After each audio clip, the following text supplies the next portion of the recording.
This is MacroVoices with hedge fund manager Erik Townsend, the free weekly financial podcast targeting professional finance, high net worth individuals, family offices, and other sophisticated investors. MacroVoices is all about the brightest minds in the world of finance and macroeconomics telling it like it is, bullish or bearish, no holds barred. Now, here are your hosts, Erik Townsend and Patrick Ceresna.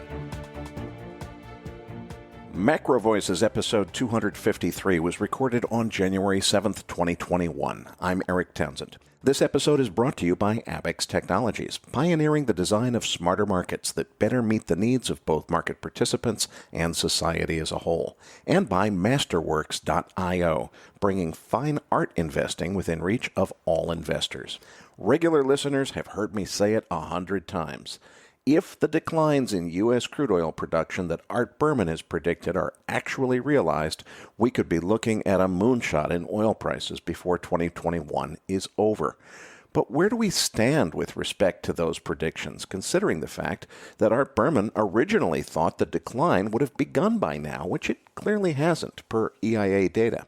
Petroleum geologist Art Berman returns as this week's feature interview guest to answer that question and many more. We'll discuss the coming domestic production decline, which Art Berman still predicts, when it will happen, as well as this week's OPEC Plus meeting and much more. Then be sure to stay tuned for our Postgame segment when Patrick's chart book addresses the question, can 2021 be even crazier than 2020? And I'm Patrick Ceresna. Now, Erik, we usually use this market wrap segment to cover the past week's developments in the markets and what we see on the near-term horizon. But for our first show of the year, our tradition is to take a step back and talk about the longer-term outlook for each of those five macro asset classes. So let's start off with the equity markets, which basically are at all-time highs in the middle of this pandemic. Erik, what's your thinking here on stock prices and where we're heading here in 2021? I think we're looking at one of two possible scenarios. Number one is the possibility that we're at the late stages, that parabolic, euphoria stage of a late stage bear market where we're getting close to the final blow off top and everything reverses and heads downhill from there. Jeremy Grantham, a very famous stock market analyst, published an article this week saying essentially that. That article is linked in your research roundup. So if you want that perspective of why this might be a very late-stage bull market coming to its end, that perspective is in the research roundup. The other possibility, though, and frankly, I'm starting to think it's more likely, is what Ludwig von Mises called a crack-up boom. The scenario where as governments just go crazy with printing more and more money, that money has to go to someplace, and where it ends up going is into asset prices, causing everything from real estate to stocks to commodities and eventually the goods in the inflation basket, the cost of gasoline and bread and butter and so forth, all goes up. So the crash in that scenario comes in the form of a crash in real purchasing value of the currency. You never see a crash in nominal stock prices. And I think that may be the situation that we're in. I don't know which it is. It could be either one of those two scenarios. But frankly, the former is no longer my base case. I'm kind of leaning toward the latter scenario. What I can say with confidence is the market is not rallying because we've got a healthy, strong economy. Look, if we had a healthy, strong economy, short-term interest rates would be somewhere between 5 and 10%. We have short-term interest rates somewhere between 5 and 10 basis points. That is not a healthy economy. So the question is, are we coming into the end, blow-off top kind of end of a late-cycle bull market? Or is this really just the beginning of a crack-up boom that eventually ends in a debasement of the currency and a loss of purchasing power? I'm leaning toward the latter, but hey, there's famous people like Jeremy Grantham calling for the former. So you got to consider both possibilities. All right. Well, let's move on to the U.S. dollar index because 2020 can be summarized now as about a 10% decline from the top to bottom throughout the year. And we find ourselves now trading very close to the bottom of that range. What's your thinking for the dollar here in 2021? Well, interestingly, you said two different things there. You first said the dollar index, and then you said, what's your thinking for the dollar? Let's really focus on the dollar.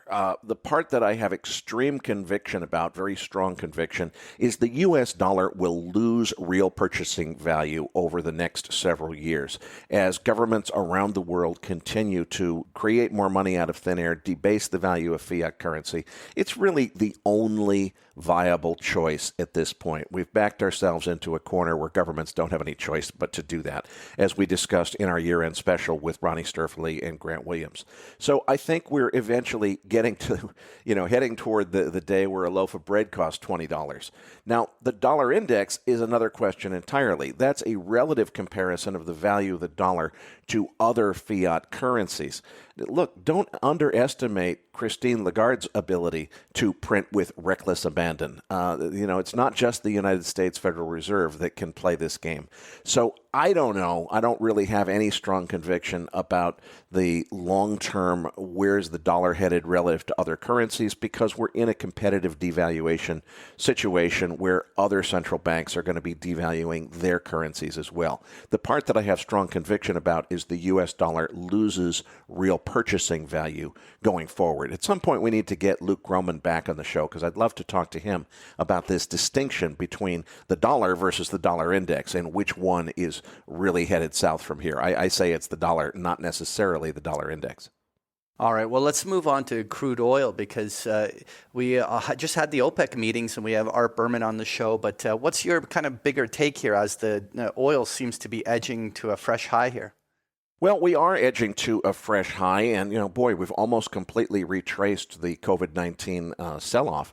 I think we're going to get to $65 to $75, and I'd say more likely $75 by the end of 2021 if, number one, Art is right about a significant decline in U.S. production, and two, if we stay on present course and speed approximately in terms of recovering from the pandemic. In other words, if the vaccines mostly work, I think there's very clear we're going to have some mutations and some complications and so forth. But if we continue to see progress being made toward reopening the economy, eventually getting global air travel, flying again by the end of the year, I think you see at least $75 on WTI front month futures before the year is out. Certainly, if you had a major complication in the pandemic and everything was shut down again, that could change it. And likewise, if Art is wrong about the production decline, that would change my outlook as well.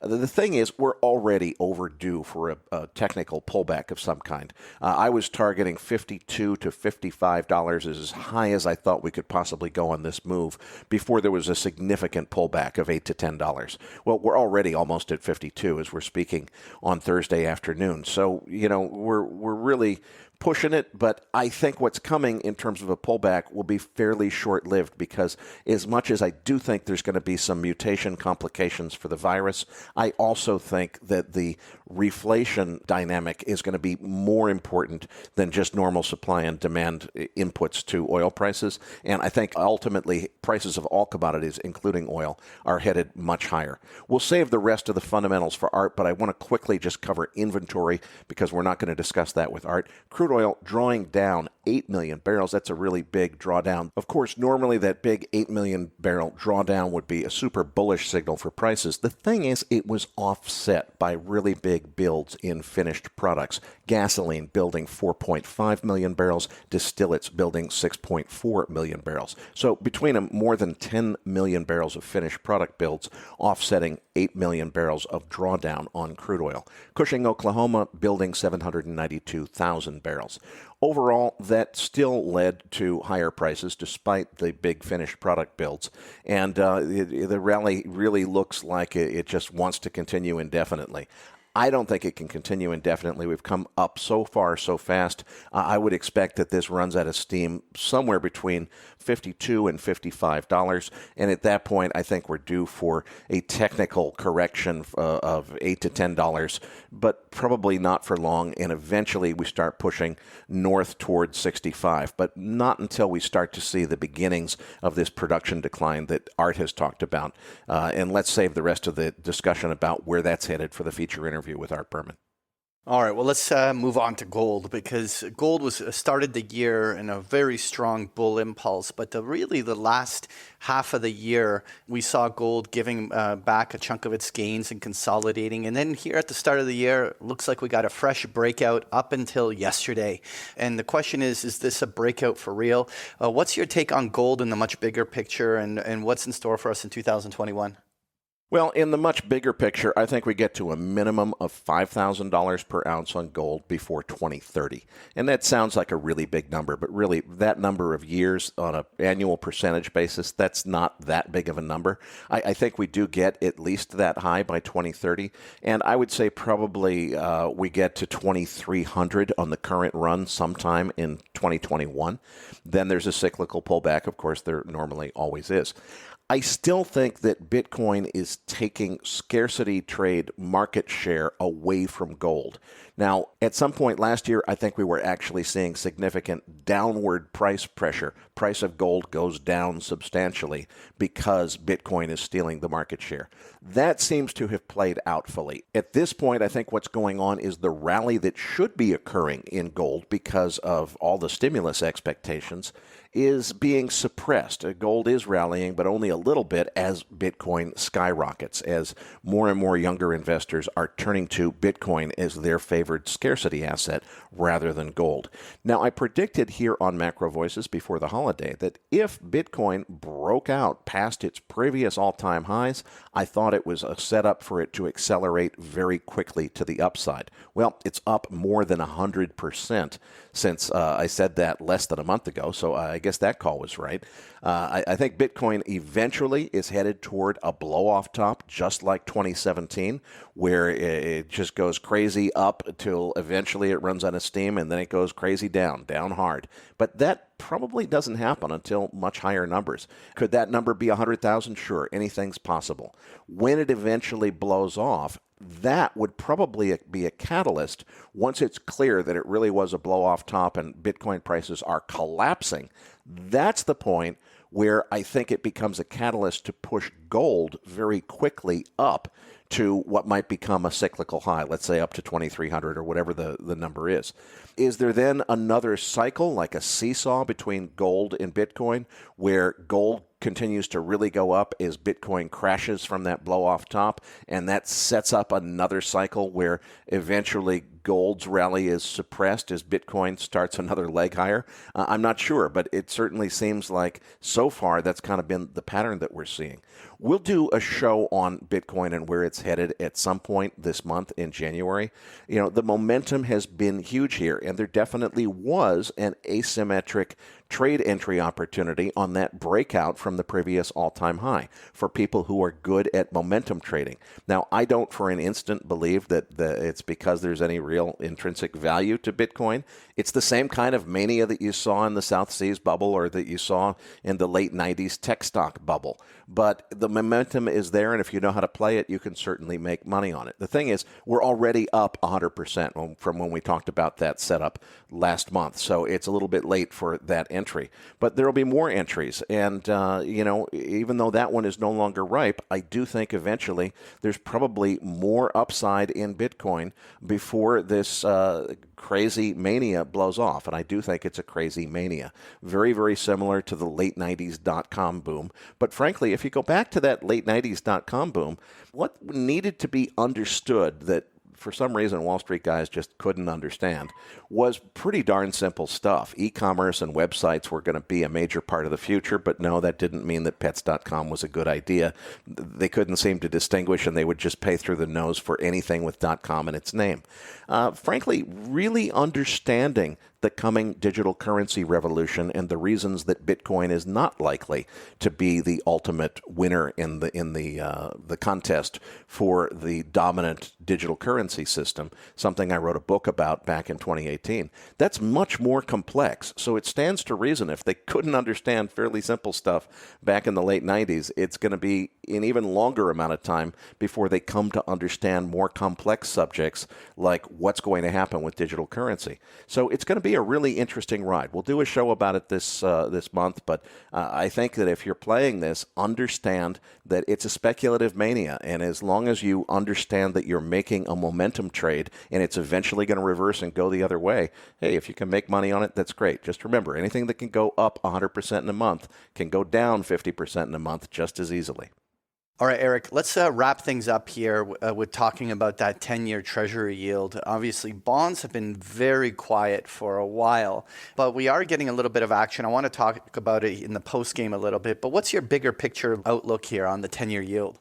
You know, honestly, I think the big picture is from a trader's perspective, there really is no tradable picture that I see. Interest rates are already super duper low, so there's no trade to be had by betting on them moving lower.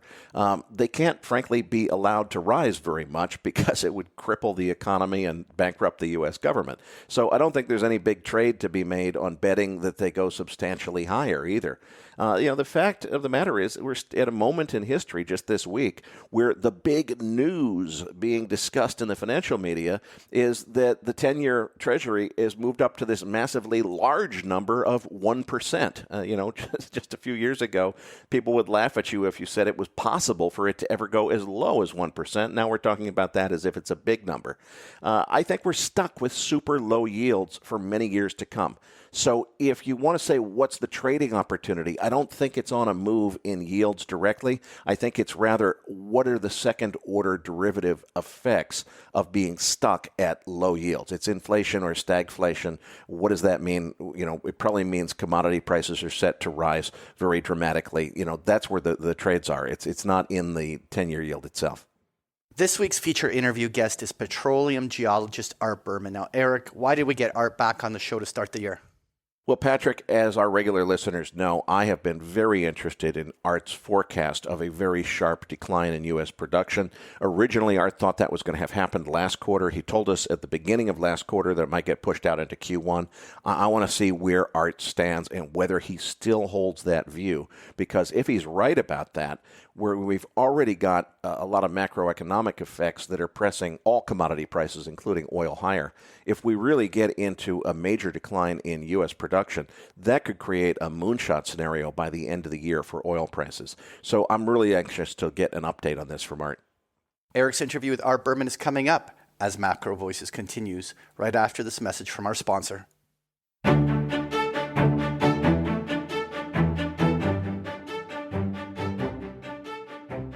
This episode of MacroVoices was made possible by Abex Technologies, which also sponsors my new Smarter Markets podcast, which airs every Saturday morning and explores how markets themselves could be redesigned to better serve market participants and society as a whole. My interview with Logica Funds CIO Mike Green last Saturday is getting rave reviews, so be sure to check it out on Smarter Markets if you haven't yet. MacroVoices listeners remember Kyle Bass telling us just before the holiday that Singapore is heir apparent as the new Asian financial center. So this coming weekend, my guest on Smarter Markets will be Frank Lavin, former U.S. ambassador to Singapore. We'll take a deep dive on the country's history, its suitability to replace Hong Kong as Asia's primary financial center, and Frank's assessment of MAS, the Singaporean equivalent of the SEC. But you won't get Smarter Markets episodes on your MacroVoices feed. You have to subscribe separately to Smarter Markets in your podcast app to receive this exciting free podcast.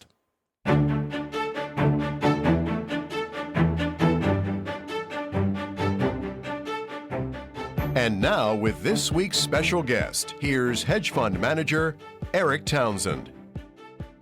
Joining me now is petroleum geologist Art Berman. For anyone who doesn't know, Art is famous for his graphs and charts, so you're going to want to be sure to download the chart deck that accompanies today's interview. You'll find the download link in your Research Roundup email. If you don't have a Research Roundup email, that means you're not yet registered at macrovoices.com. Just go to our homepage, look for the red button above Art's picture that says Looking for the Downloads. Art, our regular listeners know that I'm dying to ask you about the production decline that you have been predicting. But before we even get to that, I want to start with this week's OPEC Plus meeting, when Saudi Arabia surprised a lot of people by essentially resolving a deadlock where they couldn't agree on what to do about production cuts, and Saudi Arabia kind of volunteered to go it alone and unilaterally cut on their side in order to allow other OPEC plus countries not to have to cut. What's going on there? What do you make of this? What brought that about, and what do you make of this meeting in general? Erik, of course, I'm speculating, but my sense of this is that we're looking at, classic game theory, that OPEC Plus has been trying to manage the world's largest commodity, the world's largest traded commodity now for, pretty nearly 5 years. And that just can't be done. And so they've reached a point now where Russia doesn't really feel like doing this much anymore. And honestly, I don't think Saudi Arabia does either.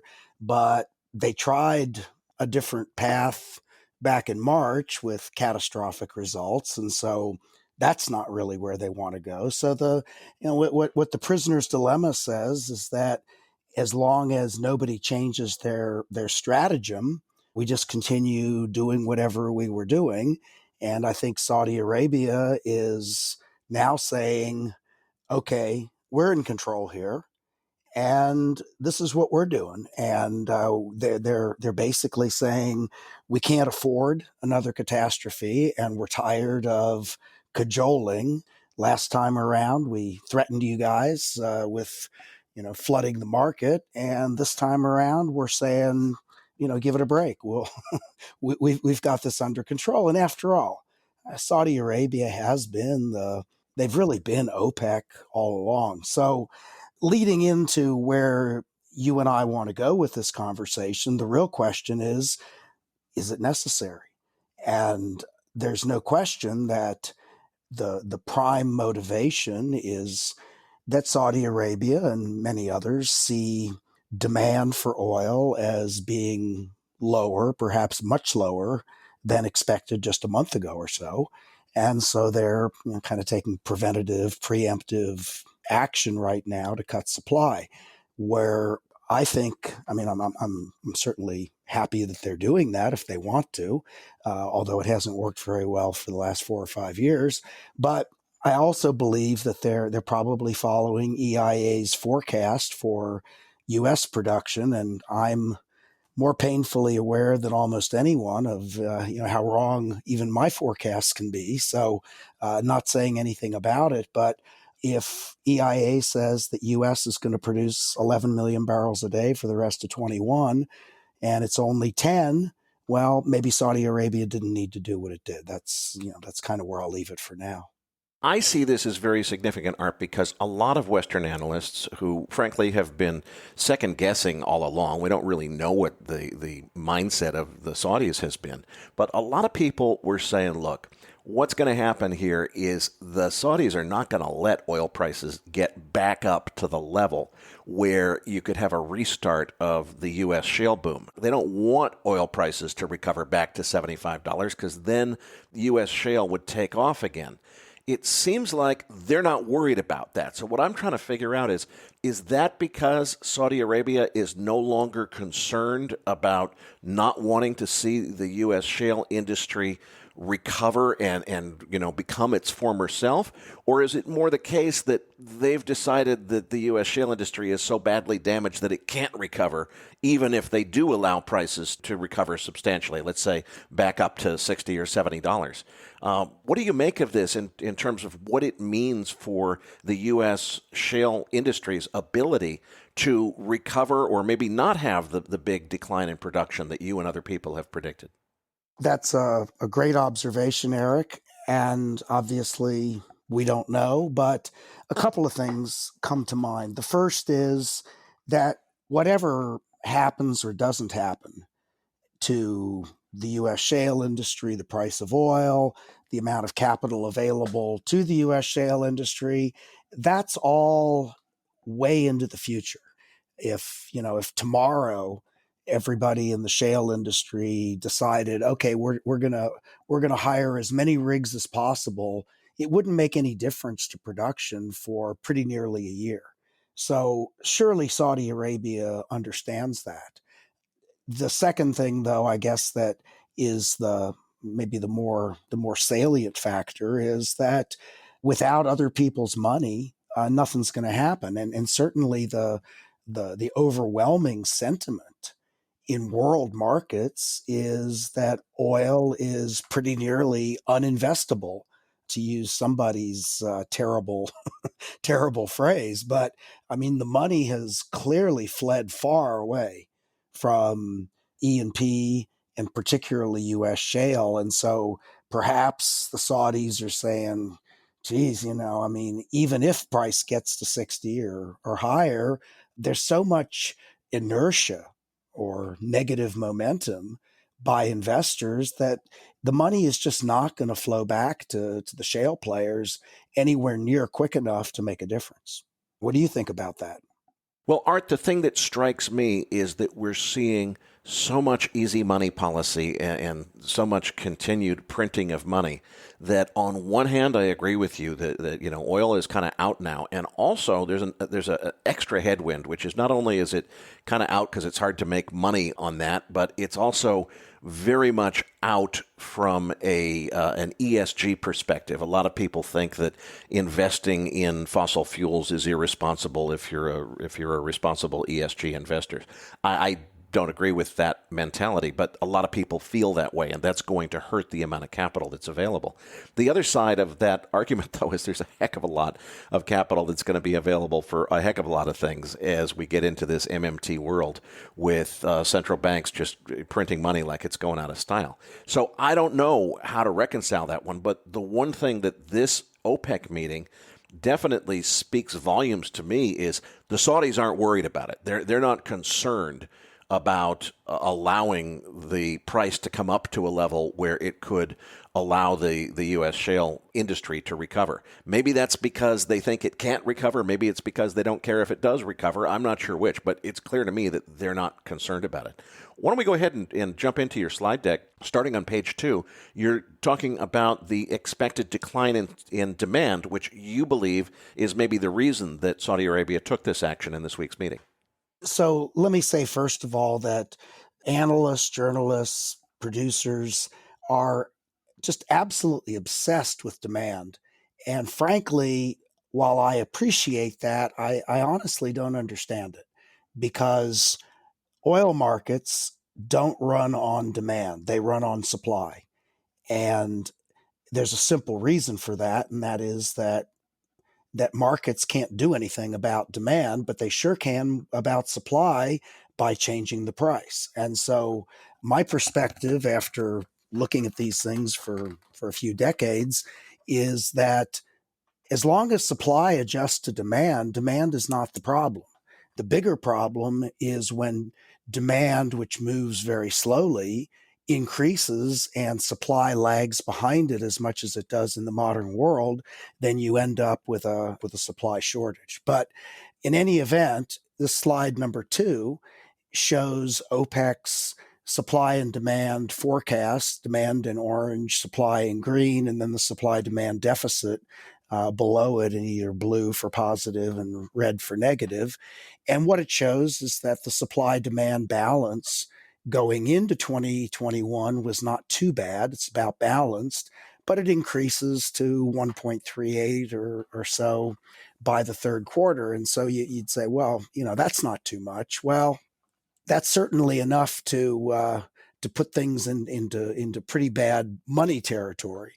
Now I think what they're doing is they're saying, wow, we were, really probably overly aggressive on the demand side, and instead of believing that we're going to have 95 or 94 million barrels per day of demand in the first half of 2021, we're thinking now it's probably going to be more like 91 or 92.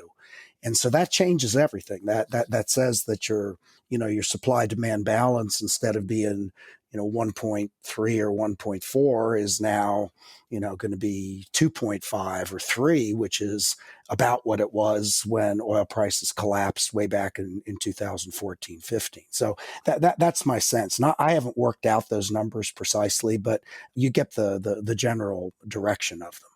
Art, let's move on to slide 3. Longtime listeners immediately recognize this chart as the comparative inventory yield curve. Just for the benefit of any new listeners we may have, if you don't know about this comparative inventory system, which is kind of Art's trademark, be sure to go back to some of Art's earliest interviews on MacroVoices. Just put Art Berman in the search box at macrovoices.com.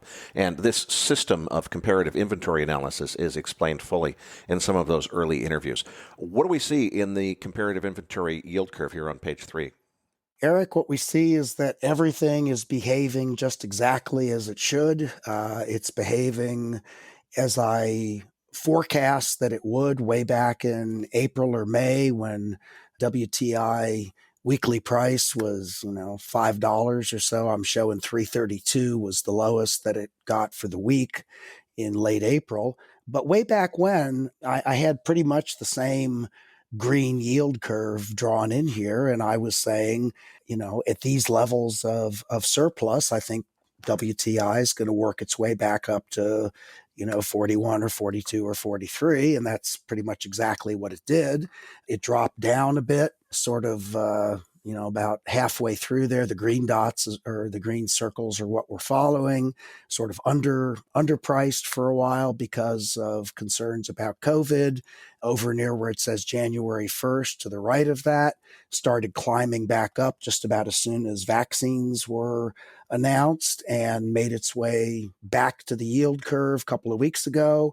And the yellow dot is from today. I see I've got an extra digit in 4748, but that's I think you understand that. We're plotting right exactly where it should be. So the implications of this are that all things being equal, prices aren't going to get to $60, that we're going to draw down stocks in the world as we have been now for months and months and months. And at the 5-year average, which is the y-axis, will, be at about 49 or, $50 WTI. Now, the other thing that I have to say, though, is, yeah, but what about excursions? I mean, we've just been on the biggest yield curve excursion in the history of man. And so that works the other way, too. And there are, examples circled on this graph that show precisely that. So the more concern the market has about supply, the higher above or the larger the excursion above the yield curve we might get. So, if oil price goes to $55 or $60, somebody's sure to say, "Oh, Art, you were wrong." And I say, "Well, no, that's what price discovery is about. That's the way the market works." So the message from this chart, Erik, is everything is A-OK. It's just exactly as it should be. Well, it's exactly as it should be now, but let's talk about where it's headed and move on to slide 4, because what I think about is you've been talking about a very significant decline in U.S. oil production, which hasn't started yet. But if that is to occur the way that you've projected, presumably that means instead of this great big huge oversupply, we're going to have negative comparative inventory at some point. So is that on the radar? And if so, how far out is it? And what is that going to mean? Absolutely, and it's not very far out at all. So this graph in slide number 4 is U.S. comparative inventory, and I will anticipate all of the smart people, many of them not from the United States, that say, "Oh, well, that's a very parochial thing to look at," and I do look at at OECD and everything else too. But my experience is that U.S. storage reporting has the highest frequency. It's weekly as opposed to monthly, and it's got the most accuracy for whatever reason. And it's a darn good proxy. So if anybody's worried that U.S. comparative inventory is somehow skewed from world comparative inventory, it hasn't happened so far. So leave it there. But looking at this graph, what it says to me is at the current decline rate in comparative inventory, which is now pretty nearly 5 million barrels per week, we will be at the 5-year average in a matter of 6 weeks. Now, that changes a little each week as we get a bigger draw or a bigger add, but it's been marching in that direction ever since mid-July. And back to your original comment, we don't have a great big oversupply right now, not in the United States and not in the world. We are fast approaching the 5-year average. We're only 30 million barrels above it as of today. We were 5 times that a couple of months ago in mid-June. So will we get there, barring some, totally external event that I can't predict? Absolutely. Will we get into negative comparative inventory? I don't see how it's possible we won't. Now, I want to ask a question about what this reflects, because as I understand it, this positive comparative inventory that we're showing here, this has to do with the reported numbers coming out of EIA inventory reports, which does not include floating storage. During the crisis, when there was no storage available, a bunch of people were chartering tanker ships and filling them up with oil and using them as great big floating gas tanks. Has that oil been delivered back into the market, or do we have, a stealth oversupply that doesn't show up in these charts, but there's actually still a bunch of ships that are full of oil someplace? Right. Well, so the way that this works, and it's a really excellent question, and nobody really knows the answer to it. But the way that all this works is that it starts with production. Okay, so this is storage, but EIA has a very good, I believe, understanding of how much oil is produced, and that comes from the states, and they have a very good understanding of it because they get tax revenues from it. So it may not be 100% accurate this week, or might take several weeks or even a few months to get it all properly balanced, but they want their tax money, so they're going to get it right. And so there's production, which we know. There's oil that flows into the pipes, which we know. I mean, as far as I know, nobody is able to go from the wellhead to an offshore tanker. They've got to put it in a pipe. They've got to send it somewhere, whether that be to Cushing, Oklahoma, or to the coast to put on a tanker. And so we know what's produced, and we know its disposition. Okay, we know how much goes into the flow, and then we know how much ends up in official storage. And so the numbers are massaged a little bit to include all of that. And that's where we get this thing called unaccounted for oil. Unaccounted for oil is oil that EIA knows to be there because it was produced, but it hasn't shown up in the flow. So the answer to your question is, if that floating storage originated from a well in the United States, it is accounted for. Whether or not it shows up in the storage number or not, it is known. And so my sense is that I'm not disputing that it's there. I'm just saying that it wasn't a big factor, as far as I can tell, back in 2015, 16, 17. It has not been a big factor yet. So I'm not losing sleep over it. I acknowledge it, but I don't know. Moving on to slide 5, you're moving now into U.S. consumption recovery. And, this is something I think about a lot, because it seems to me that on one hand, even though there might be more mutations of the virus and more complications and more issues with the pandemic, it seems that society has become extremely intolerant of lockdowns. And if we have more lockdowns, they'll be minimum in duration, and we'll continue to operate as much of the economy as we can, despite the situation with the virus.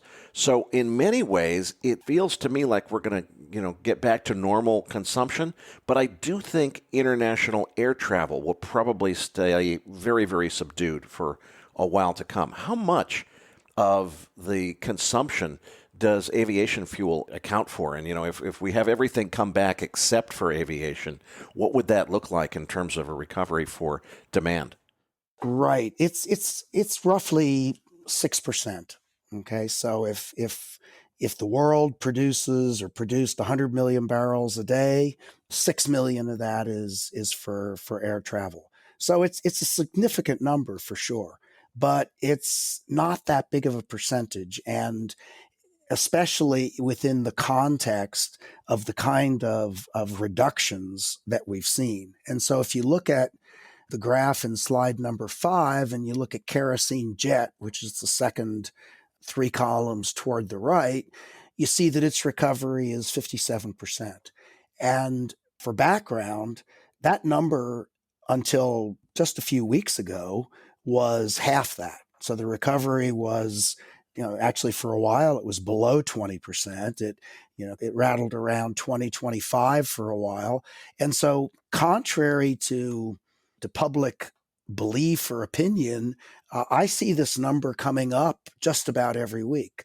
57% is terrible compared to 100, but it's more than double what it was not very many weeks ago. So based on consumption, based on what comes out of U.S. refineries, I see kerosene jet recovering. It'll lag behind everything else. The one that I worry about more than anything else is gasoline. And I would have thought many, many months ago when, you and I first started talking about COVID and what its effect on demand might be, I would have thought that gasoline would be the first to come back. People get really tired of sitting around at home and they're going to go out and drive their cars, even if they got nowhere to go. And at first that seemed to be what was happening. But what I've seen now since, 2-3 months ago, gasoline consumption recovered to about 84-85% of, and when I say recovery, I mean between the minimum and the 5-year average. We can talk about that a little bit more later if you like, but that's the way I define recovery. And so what I've seen, though, is it's actually been dropping or it's staying below the maximum that it reached. And so to me, in the past, I always used to say, oh, well, diesel is that's the real barometer of the U.S. economy.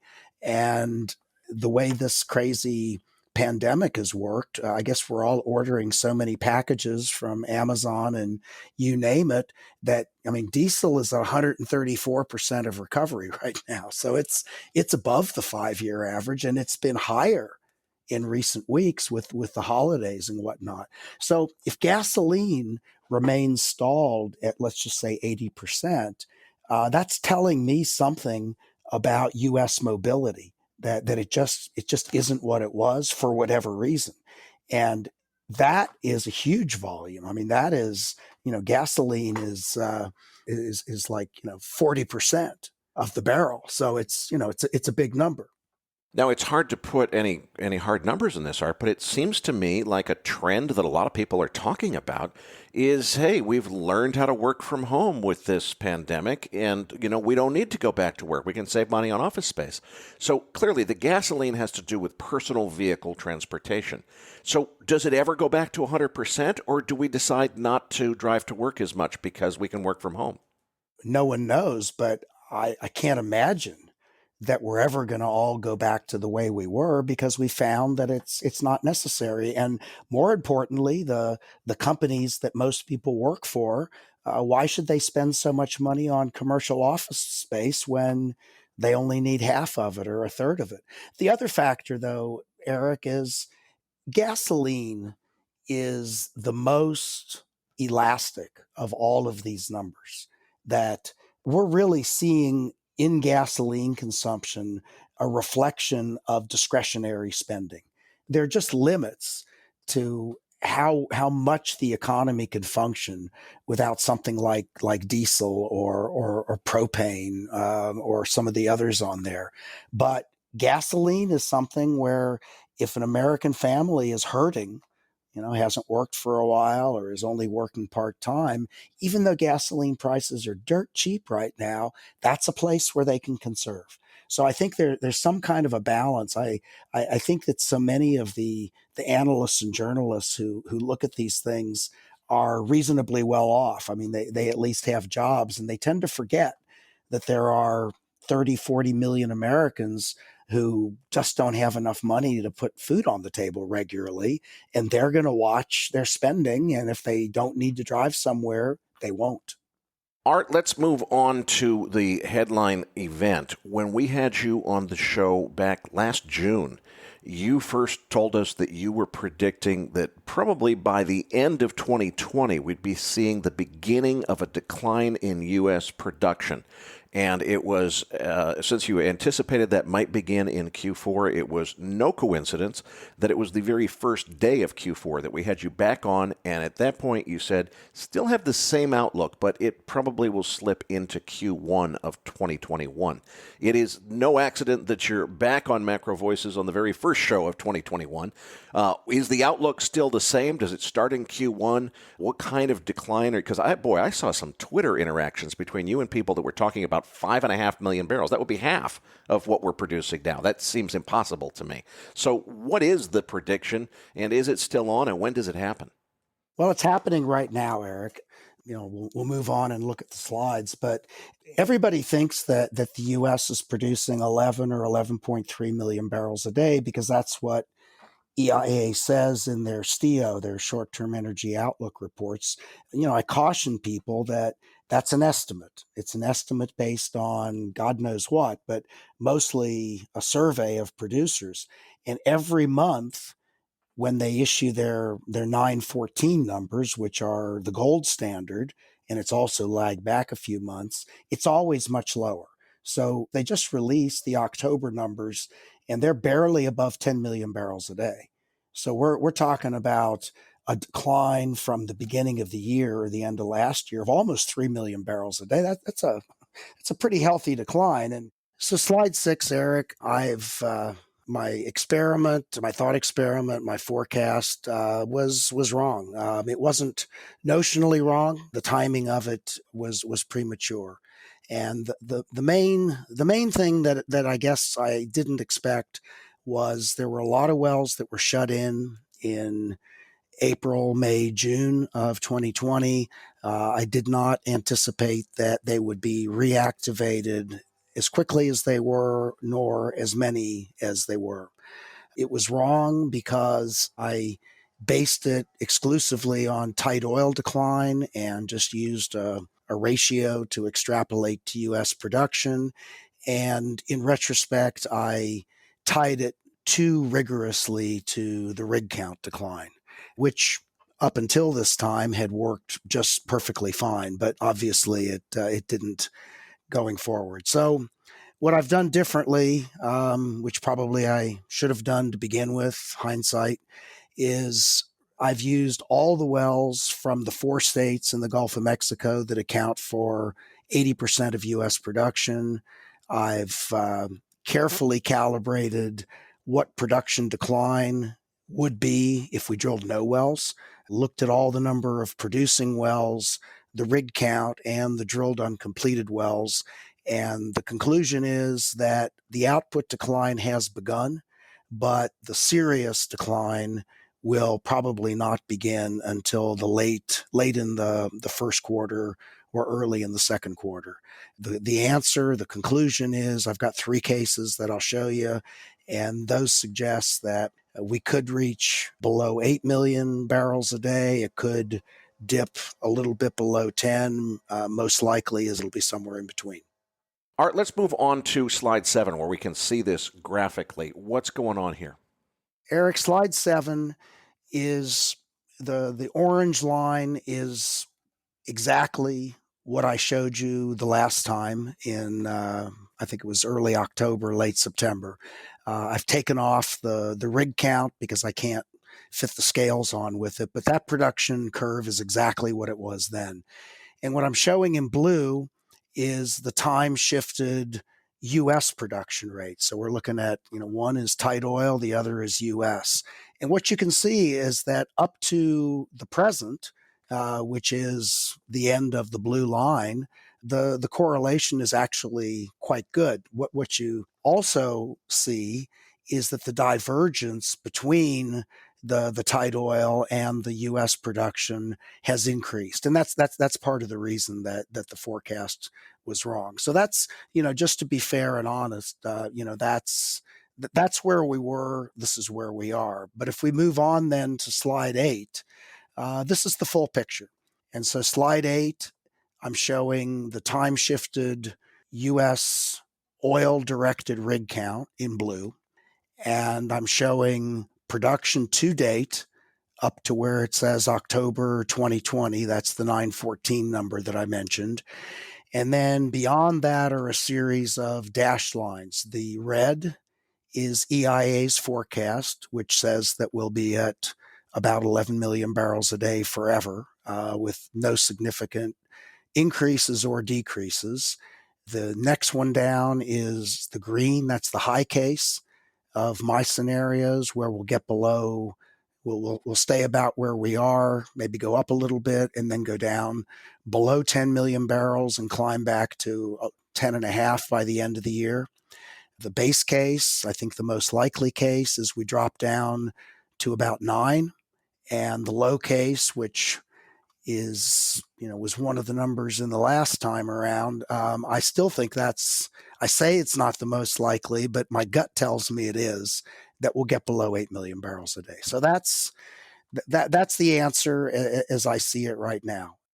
Let's translate this picture into what it means in terms of OPEC's ability to compensate.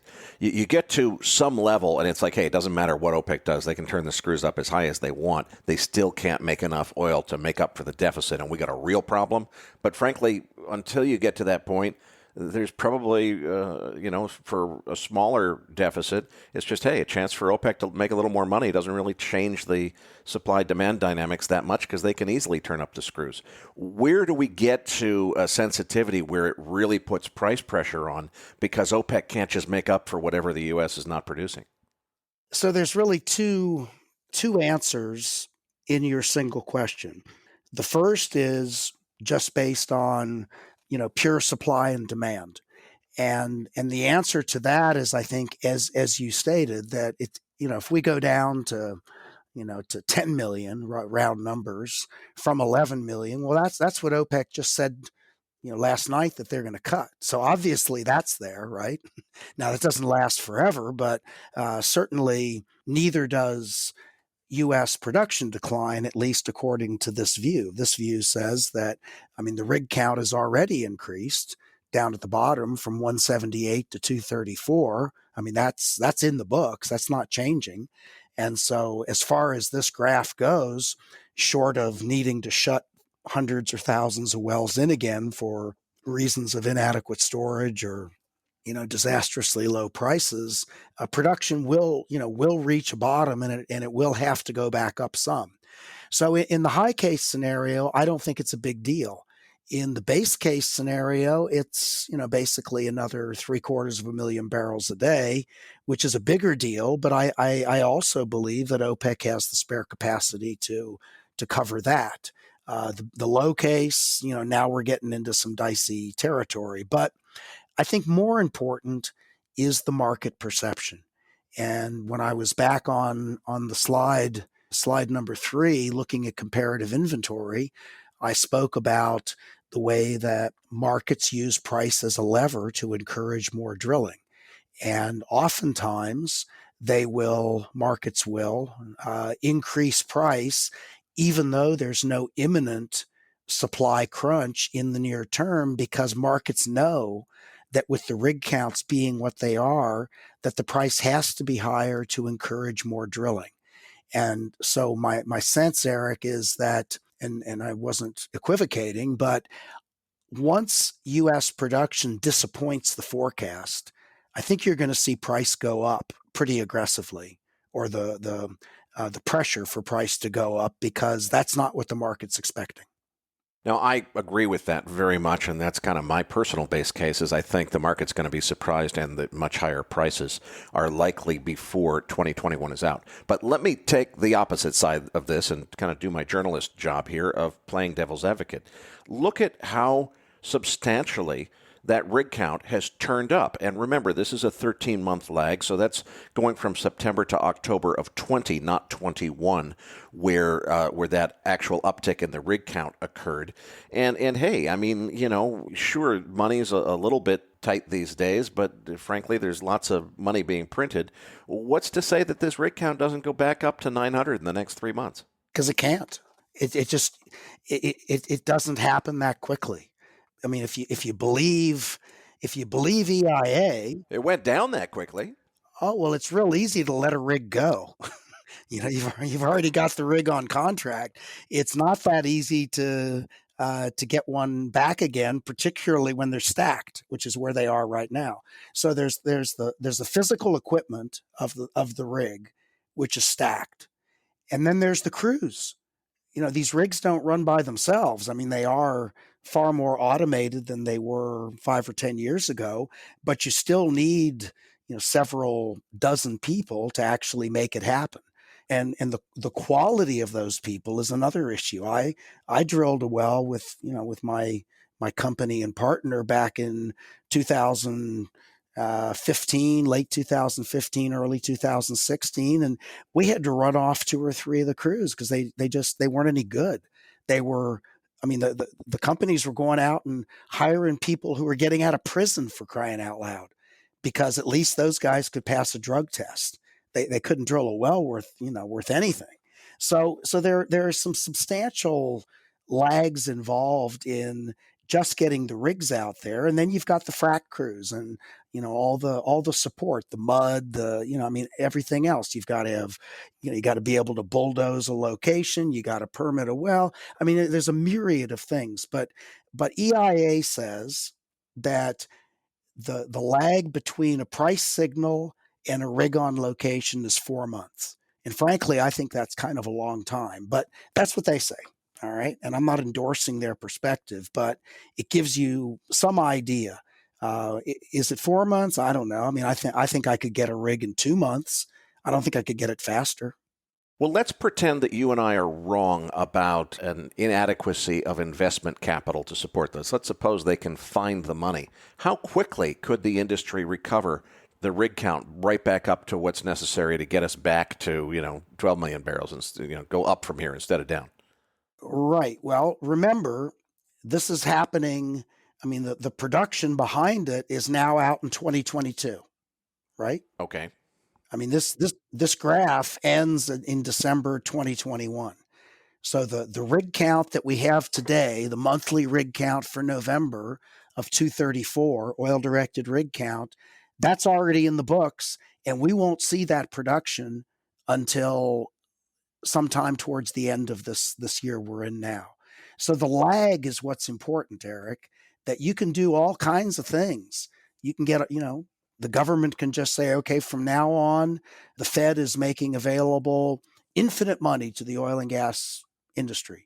So we can see a recovery of U.S. production in 2022, Yep. But it's impossible in 2021, is basically what you're saying. It's impossible beyond what I show on this graph. Okay. So we're looking at production. It has to come down some. It's a question of how much. Even the EIA says. Now, why does EIA say it only comes down, what do they say, 100,000 barrels or something? Why do they have a flat line here? That's a really great question, and you should maybe we should ask them. But I respect EIA. I'm not into EIA bashing.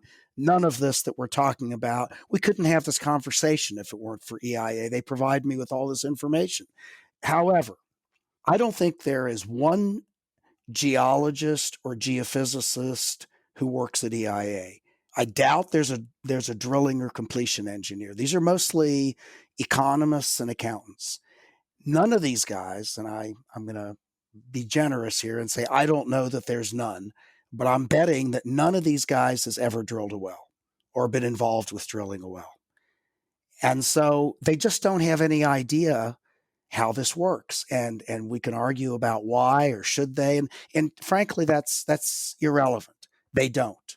And so what they say is that it takes 2 months from a rig on location to first oil production.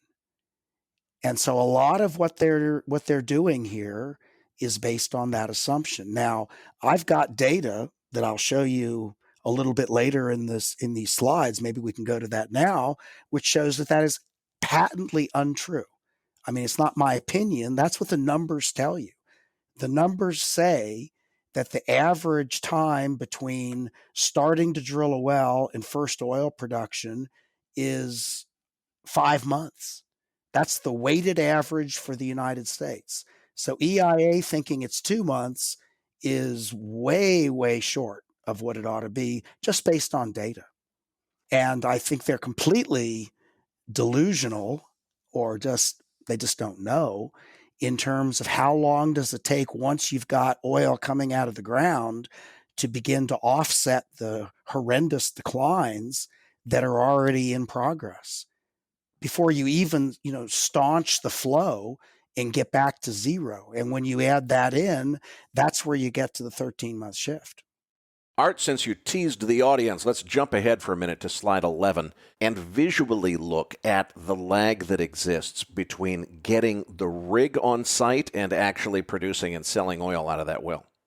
Slide 11 has a lot of information on it, and let me start with the answer to your question. If you look at the table in the lower left-hand corner of the slide, I have taken these 4 states and the offshore Gulf of Mexico, which account for 80% of U.S. oil production, and I have used data from Enverus, which comes from the states, as to how many days it takes from beginning of drilling a well to first oil. And I show New Mexico, Oklahoma, North Dakota, federal offshore Gulf, and Texas. I show the number of barrels in 2019 and the average days. And at the very bottom where it says weighted average well start to first oil, it's 140 days. That's the average, the weighted average by production for the United States. So, and EIA says the number is 60? Yeah. Okay. I guess they're wrong. Well, they're wrong they're wrong in my experience. And honestly, Erik, I mean, again, I'm not criticizing them. The only reason I did this was because I said, wait a minute, that's impossible. I mean, all the things that have to happen from the time you start drilling a well until you get it down, if you're really, really lucky, maybe the average time to get a well down is 30 days. Everything goes perfectly. You've got to log it. You've got to test it. You've got to take the rig off. You got to put a new one on. You got to put pipe in the hole. You have to cement it. You have to wait for the cement to dry. You have to perforate it. You have to frack it. You have to flow the water back. You have to flow test it. You've got to do a whole bunch of stuff. You got to get the state out there to witness the test. And then you got to build a pipeline to get it to the nearest pipeline. If you can do all that in 30 days, I mean, you are smoking, man. I mean, it's just, I've talked to a lot of people about this who have done what I have done, and everybody says that's just nuts. You might be able to do it for one well, but that's not an average number, not even close. Art, I want to come back and talk about the decline rates also on this chart, but first, let's jump back to where we were. So as we look again at slide 8, it makes perfect sense what you're saying. Why could EIA have that flat line where you've got those big dips? Well, obviously, if they're not taking real-world lag times into account in terms of how long it takes to start producing oil after you drill the hole in the ground, obviously, it's going to throw their numbers off. So this makes perfect sense. We see your numbers. Let's move on to slide 9. What does this chart show us? Well, slide 9 is, again, sort of a calibration. This just shows starkly, this is the 9/14 data. It shows you we are down 2.3 million barrels a day from March. That's the latest data. And this shows you what EIA thinks. EIA thinks that we're not even going to get down again to the level that we were in October. And if you believe anything that I just showed you, you've got to shake your head and say, nah, I don't think so. So that's all that's in this slide. Slide 10 simply shows where the decline in production is coming from. And what you see here is that the biggest declines in absolute numbers, maybe not surprisingly, are the Gulf of Mexico and Texas, where between the two of those, we've lost 2 million barrels a day. Moving back to slide 11, I didn't talk about the actual decline rates, which I will just for a second. In the top center graph, this is actually showing for each one of those 5 areas and the rest of the United States what the rate of decline is. And it is a breathtaking 42% per year annual decline rate. That shocked me, Erik. I didn't believe that. That is such a big number. If we go on to slide 12, This is the kind of chart you see in, N.O. Peters and, and Rystad and all these kind of guys where they're going to show you the every year's production decline and then stack together by year. The graph on the left is 2008 through 2020. And if you go and you measure those things, you will find that the current decline rate or the 2019 decline rate was 43%. Go back to 2014, the last time this happened. The decline rate back then was half. It was 22%. So people are going to go back and they're going to look and say, well, we lost a gazillion rigs between 2014 and 16, and production only dropped 1 million barrels a day. And I'm going to say two things. First, the decline rate was half what it is today. And second, you're declining from a much smaller base, and therefore you don't need as many wells drilling to support the maintenance. So slide number 13 then puts all of those things, I hope, into perspective. Here we've got the time-shifted rig count going all the way back to 2014 in blue. And we've got the production through, I'm showing a projection into November. And you can see that the correlation between the end of 2016 and recently was quite good. But, you go look then at where it says production on the left, lower left. April 2015, we went from 9.66 down to 8.53. So we only lost 1.1 million barrels a day. So people say, well, why do you think we're going to lose 2 or 3 this time around? Well, for all the reasons I showed you. The other thing, of course, you have to take into account is that giant drop in rig count. Most of those that never came back, those were vertical rigs that they threw them away. Okay, those were outdated. They were never used again. So this is not like 2013 and 14. I guess nothing is ever quite like something in the past, but there are good reasons, data-driven reasons, to understand why the production should drop more today than it did then. And then, really the last slide I want to say anything about is number 14.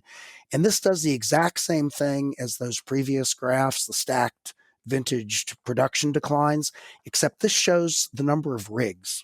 The number of producing wells, not the number of rigs. Same data, same 4 states plus Gulf of Mexico.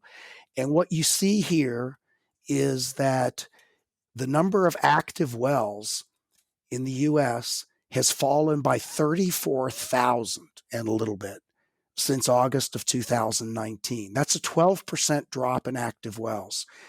The last time we had a price collapse, it fell by 8,800, which was only 3%. So what's going on right now is it's a level higher than anything we've seen before. And if you analyze and think about this chart, what you'll understand is that most of those retired wells are the older wells. They're the blue ones. They're the previous years, which is to say before 2014, but that's a big part of the production base. So these are all the reasons that I think that it's reasonable to expect a bigger drop than EIA's 11 million barrels a day, and why it's reasonable that you can choose one of my cases, whichever the one you think is more reasonable. Art, now I want to go back to our earlier conversation about price and the comparative inventory yield curve that we discussed all the way back on page number 3. And what you said at that point was, based on where we are in the story right now, hey, it's priced exactly where it's supposed to be. If anything, the futures market at almost $51, as we're speaking on Wednesday afternoon, is maybe a little over what you think the yield curve is telling you fair value should be. I don't want to talk about right now. I want to talk about based on your projections of what's going to happen with the fall off in production and what you expect the impact of that to be on comparative inventory. What's your guess for where we go? What do you think the highest print is on WTI in terms of price before 2021 is out? So the answer to your question is I think it easily could be $65. Now that's a guess, obviously, but it's based on analogy. And if you look in slide 3 at the red circles, those are the past price excursions from the yield curve. And again, the yield curve is not meant to be some sort of an arithmetic regression. It's a fit, and it's fitting a lot of human behavior in there. So if you want to criticize it, go ahead, but just understand what it is. But if you go look at those 3 ovals in the right-hand side of the curve, I mean, those are in the last few years. Those excursions were up to 30% from the yield curve mean. So if we are at, let's just say 50, 30% of 50 is, 30% deviation is going to be $65 easily, right? And we've seen that. We saw, going up to the blue yield curve, and you'll see above it in the white area, it says April, October 2018 Iran sanction optimism. We deviated off that blue yield curve, clear up into the red yield curve, all based on anticipation of lost supply. That's what the market does when it fears that there will be inadequate supply in the future. It raises price today so that people get their butts out there and start drilling wells to cover the supply crunch down the road, whenever that is, 3 months, 6 months, 9 months. So that's what I think. And that's exactly the scenario that I'm expecting, Art, is I think what happens as we get toward the end of 2021 is you get to a scenario where that rig count, I'm sure, will be higher than 230 or whatever it is now. But it won't be 900 or 1,000 or certainly not 1,800, whatever it was at the high. And I think at some point when people say, wait a minute, what do you mean the Cushing, Oklahoma is almost empty again? We had this big crisis where we didn't have enough storage capacity. Now we don't have any oil to put in the tank. Nobody thought that was coming so quickly. And I predict that the crisis is not over yet. We're still in the pandemic, but everybody knows by then, okay, we're getting much more stability around these vaccines. Within another year or so, it really is going to be over. And then where's the rig count going to come from? And that's where if you get people panicking and saying, wait a minute, we can't recover, then the price can be emotionally driven to a significant deviation away from the yield curve. And I'm thinking toward the end of 21, maybe into the beginning of 22, is about where that deviation happens. And it's the combination of a brighter light at the end of the tunnel than we have now. If we're not dealing with all these mutations and other things, but it really does look like the vaccine situation is fully in hand. And we've got comparative inventory showing us not that we're running out of storage, but rather we're running out of oil to put in those big empty storage tanks. I think that's where people start to panic. Would you agree? I would agree, Eric, and I'd add back into where we started this conversation. You were talking about all of the ESG motivated shift from oil to other more sort of soft subjects, and we're kind of done with oil. I think this is going to be a big wake-up call, and I don't say this as an oil partisan by any means. It's just I think that the world and investors are so completely ignorant of the fact that the economy runs on oil, and they honestly believe they don't need oil. I mean, what kind of critical thinking goes into that? And again, that's, you don't have to like oil. You can hate it, but that is the reality. It is the productivity, the multiplier effect that you get from a barrel of oil that makes economic growth possible. And right now, because things are so depressed and everybody's so bummed out and the economy's down, everybody's thinking, well, I guess we don't really need it all that much. Wait until economic growth hits the skids, and you'll see that long before, when people start freaking out about, well, where's the oil coming from? We cannot grow an economy without oil. Not today, not in the near future. Maybe we'll figure out how to do it sometime. We are nowhere near that. And if oil doesn't come back into vogue for oil investing for purely opportunistic reasons, then I guess I don't understand human nature, because you can make money. Well, I think the key to that, Art, is oil production does continue to move out of vogue in the sense that people don't want to invest in it. It's not the cool thing to do anymore. It's not ESG friendly. It's all these things are wrong with it. So you do have capital drying up. But at the same time, you still need oil in order to run the economy. And what that does is maybe it hurts the bottom line of the producers, the companies in the oil industry. But in terms of the price of oil, it goes up, not down. And when the price of oil goes up, the share price of the companies goes up. And when the share price of the company starts going up, investors say, wow, we could make some money. I mean, I refuse to believe that people put as much money into the oil and gas business in 2016, 17, and 18 because they thought oil was a really lovely thing. They did it because they could make money. That oil share price gave them a multiplier on WTI, and they're not stupid if that opportunity presents itself again, particularly in a zero interest rate world. You don't think people are going to do it? I mean, I think if they don't, then they absolutely defy my understanding of human nature. Speaking of making money, for people who want to make money trading this stuff, you offer some services at artberman.com. Tell us real quickly, we're already over time, but give us the quick rundown on what they can find there. Yeah, I offer monthly subscriptions to my read and all the data on the oil inventory report and comparative inventory. I do the same for gas. I've got a monthly newsletter, and I do a weekly rig count kind of thing. They're all pretty inexpensive. And if you want to know the details, just the facts, you want to know my interpretation, it doesn't cost you very much. Go to artberman.com and sign up. If you want the free pass, just see me on at AEBerman12 on Twitter. And if you can understand it all between all the apples people throw at me, most of the data's there too. Well, Art, I can't thank you enough for another terrific interview. Patrick Ceresna and I will be back right after this message from our sponsor.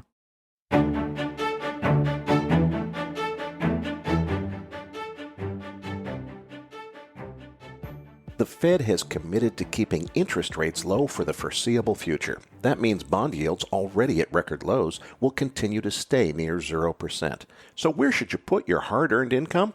Well, according to a new report from Citi Private Bank, contemporary art returned 13.6% per year over the last 25 years, compared to only 8.9% for the S&P 500. Contemporary art also has a lower loss ratio than gold, with almost no correlation to the stock market. Masterworks.io is the first and only platform that lets you invest in blue-chip art from artists like Monet and Picasso. Recently, Masterworks.io sold their first Banksy masterpiece for a 32% return, net of fees, to investors. To learn more, head to Masterworks.io today. See important information at Masterworks.io/disclaimer.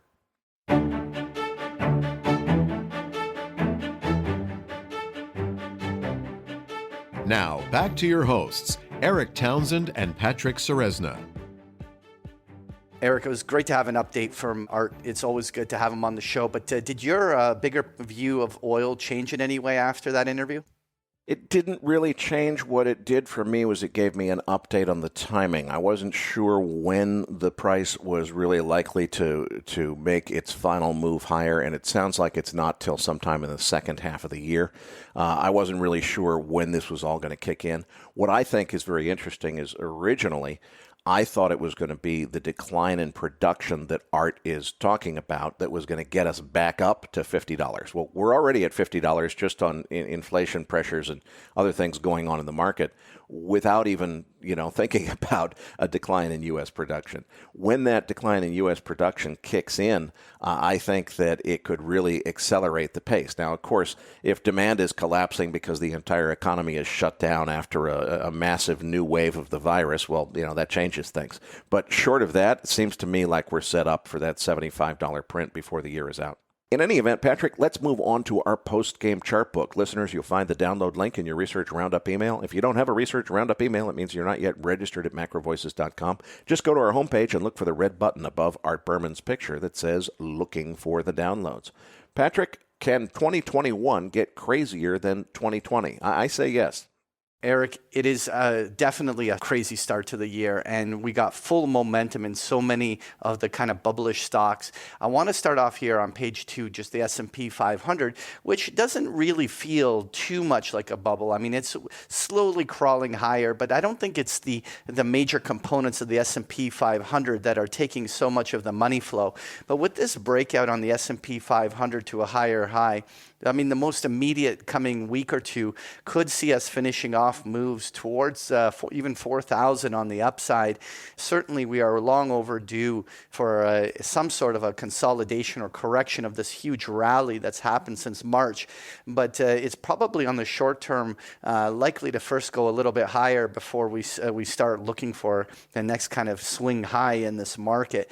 But what I want to really touch on is taking a look under the hood for what the different stocks or sectors within the markets are actually doing. And what I've continued to find fascinating is on page 3 that we have finally seen a true rotation and outperformance of the Russell small caps over that of the NASDAQ technology. And maybe the rising yields is playing into that as we are seeing a bit of that rotation and the cyclicals doing very well. But really a trend that's been in place very much so over the last 3+ years has been that NASDAQ and technology outperformance. And it really seems now that you can find a lot of that performance in a much broader base of securities outside of those darling tech names that have truly been the rock stars over the last year or two. But what's also interesting is looking at what are the bubble stocks in page 4. And what's amazing is that, you know, we have Tesla here approaching $800, making Elon Musk the richest man in the world, and making Tesla, if I did the math right, have a market cap greater than the next 11 largest car companies combined. We really have this froth in parabolic rise, but you can see in orange when we're looking at that Tesla, really Bitcoin has been playing catch up in terms of percentage gains on the upside. Both of them now approaching 600% off of their March lows. And so it's going to be really interesting to see who wins this race for ultimately where we see some sort of a short to intermediate high. But certainly Bitcoin at this moment has really gained the accelerated parabolic rise element that may actually shoot it past Tesla. It'll be really interesting to see. Yeah, to me, it's very interesting to see that the biggest performing names anywhere in finance are both things which, frankly, I respect the prerogative of other people who have different opinions, but at least some of us hold the opinion that neither one of them has any value whatsoever. And, clearly the momentum is there. The story is there. People love the story behind both of them. Whether or not it really makes sense for Tesla to be worth more than car manufacturers that actually manufacture lots of cars, all of them combined. It just blows my mind. In any event, let's move on to the U.S. dollar. We're coming back down into that key support zone where, boy, if that doesn't hold, look out below. Well, sure. But, I think that at minimum, the first go around, we're going to find support along those lows. There might be a much bigger picture trend in play that will see the dollar index still break lower. But a number of these little measured moves are coming into this key support line. But the interesting part is I'm using the commitment of traders reports, the commercial dealers versus speculators. And I know that in the currency markets that it's a little trickier to use COT reports. But it kind of gives a bigger idea of the sentiment, which is that generally everyone is quite bearish the dollar here. And while that in itself doesn't give a fundamental catalyst for a turn, it certainly offers a liquidity-driven short squeeze potential that once we reach this support, if there's any reversal in this, a short squeeze could quickly drive a counter trend, a very sharp counter trend move that may have no fundamental backing behind it. And so it'll be really interesting to see along the support line in the coming weeks whether or not it holds and a reversal emerges off of here. Moving on to page 6, Patrick, boy, look at that. We're above the $50 line on crude oil, and that's where we were exactly at $50 on February 1st when, well, MacroVoices listeners knew that a global pandemic was coming because we told you on January 30th, but most of the world wasn't paying attention yet, certainly wasn't being priced into markets. We're above that number now. Oh, that's for sure. And the one thing that I'm going to be watching in the next week is whether or not this is a false start. Now, I don't necessarily want to make that call today, but if we found ourselves quickly back below $48 in the coming week, then I would consider that to be at least where we could run out of some short-term momentum. But that would have to be only after the fact. With a breakout like this, typically what you would see is the follow-through target those previous highs. And so barring some immediate reversal, which would have to happen in the next couple of trading sessions, I think oil following through toward those December and February highs up along that 54 to 56 range are entirely on the table here. But moving on, though, what I wanted to really talk about was some of these other commodities, and particularly that kind of parabolic rises that we're seeing in Bitcoin and in Tesla are not alone in their in that EV space and in the crypto space. What's amazing is that while copper is breaking to higher highs, we're really seeing, if we go to page 8, some true parabolic rises developing in the copper miners. And we're seeing just these parabolic rises in everything from Freeport, McMoran to Southern Copper or Ivanhoe Mines or any of these other plays that are just running to the upside. And it'll be really interesting to see whether or not all of these markets reach their short-term swing high peaks in a similar window of time. It's funny that it's all happening at the same time, but another example of that is on page 9, that North Shore uranium mining ETF. See the miners just starting to really run on the upside. Just it seems to be that there's this big acceleration in so many commodities, ag stocks, everything from the beans to corn and all the other types of commodities are just running on the upside. And it's really feeding that inflation or reflation narrative, at least it has been for the last month or so. Well, I don't know. You could look at that the other way and say this entire move up on URNM is because they chose to advertise on MacroVoices in the fourth quarter and drove the entire market for uranium higher. I'm sure that was it. I'm sure it was. No, I think it actually had something to do with the United States government declaring a strategic uranium reserve in addition to the strategic petroleum reserve. Let's move on to government bonds on page 10. Right, and this is just where I wanted to just touch on the fact that we had a considerable overhead resistance at the 1% yield level on the 10-year Treasury bond, and at the start of this year, we had a clear breakout of it.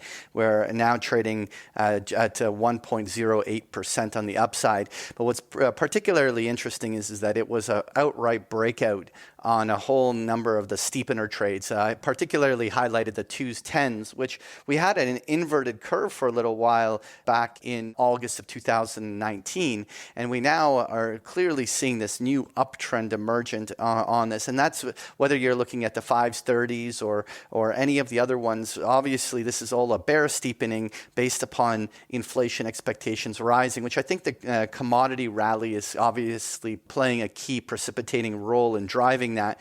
But that's where on page 12 we can really see that breakout on inflation expectations. This ProShares ETF that I have here is anchored off of the 30-year break-evens, and so you have a clear breakout happening here, and it'll be really interesting to see with a breakout like this, how far does it go? I mean, are we going to see now finally Treasury bonds and yields pressing back into those ranges? Like, for instance, using crude oil as an example, crude oil is almost back to its highs from the start of the year in the pre-COVID period, and yet yields have not gotten nowhere near their highs, which were somewhere just a stone's throw away from 2% back then.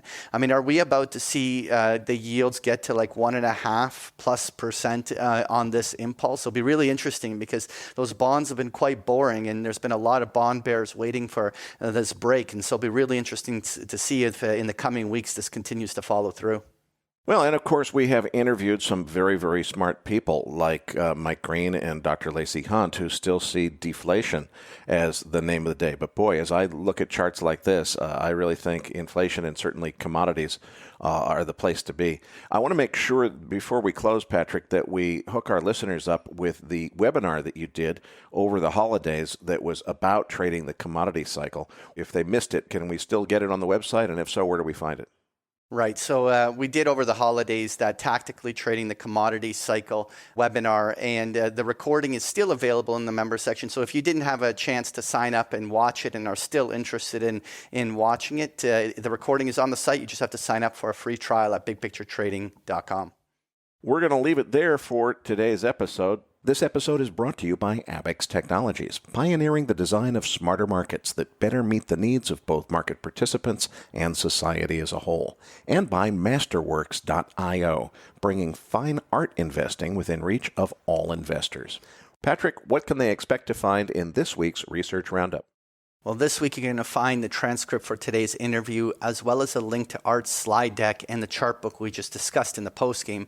There's also a GMO article on Waiting for the Last Dance and a link to the Variant Perception article comparing today's markets with 2009 and 2017. So you'll find this and so much more in this week's Research Roundup. That does it for this week's episode. We appreciate all the feedback and support we get from our listeners, and we're always looking for suggestions on how we can make the program even better. Now, for those of our listeners that write or blog about the markets and would like to share that content with our listeners, send us an email at researchroundup@macrovoices.com or tag it with the MVRR hashtag on Twitter, and we will consider it for our weekly distributions. If you have not already, follow our main Twitter account at MacroVoices for all the most recent updates and releases. You can also follow Erik on Twitter at Erik S. Townsend, that's Erik spelled with a K, and myself at Patrick Ceresna. On behalf of Erik Townsend and myself, thank you for listening, and we'll see you all next week.